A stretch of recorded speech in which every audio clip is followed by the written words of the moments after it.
So I've seen all kinds of articles popping up lately about the NVIDIA RTX 5070 performing as well or better than the RTX 4090. Please continue to watch this video so I can kind of fill you in on what's going on, because while it is kind of true, there's reasons for it. So I guess the big question here is, can a brand new RTX 5070, this is the plain Jane version of it though, at only $549 US, which is still very expensive, outperform the RTX 4090? Well, yes and no.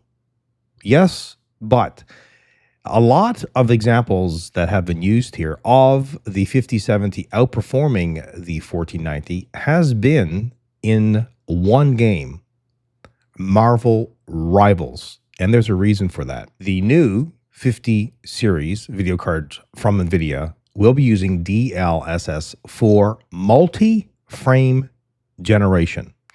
The RTX 5070 utilizes NVIDIA's new DLSS 4 technology, specifically its multi-frame generation feature. This AI power technology generates up to 3 extra frames between rendered frames, significantly boosting frame rates. So in results, the RTX 5070 consistently achieved around 240 frames per second, while the RTX 4090 hovered around 180 frames per second. And this at face value seems very shocking because the RTX 4090, well, has a much more powerful GPU. However, this is very game dependent. This performance advantage is specific to Marvel Rivals, a game that is highly optimized for DLSS for multi-frame generation technology.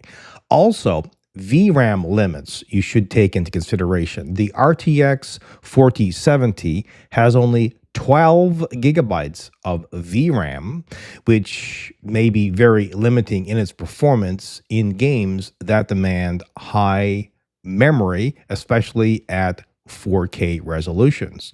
As well, the RTX 5070 performance will heavily rely on the number of games that support DLSS 4 and effectively implement multi-frame generation, not just frame generation, but it has to be multi-frame generation. So if you're thinking that you're going to be able to go out there and pick up an NVIDIA 5070 and it's going to beat the RTX 4090 in all games, nah, that's not happening. Personally, myself, I'm not a big fan of DLSS in any form. I don't use it. I find that it degrades the overall image quality. It makes it blurrier. However, if you want to game on a 240 hertz display at 240 plus frames per second, then you are probably using DLSS, not for the visual experience, but maybe you're a professional gamer or a semi-professional gamer or something.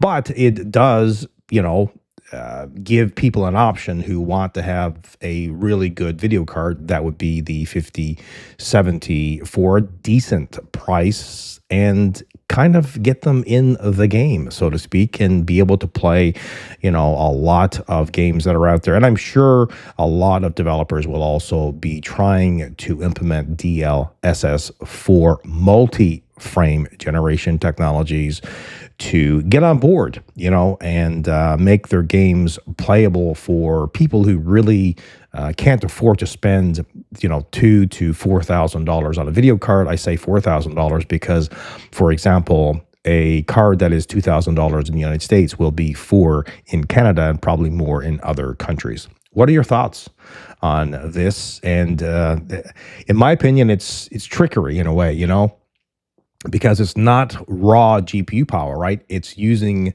these technologies and AI to get performance out of something that you can't get performance out of. So it's cool, but it's like smoke and mirrors in a way.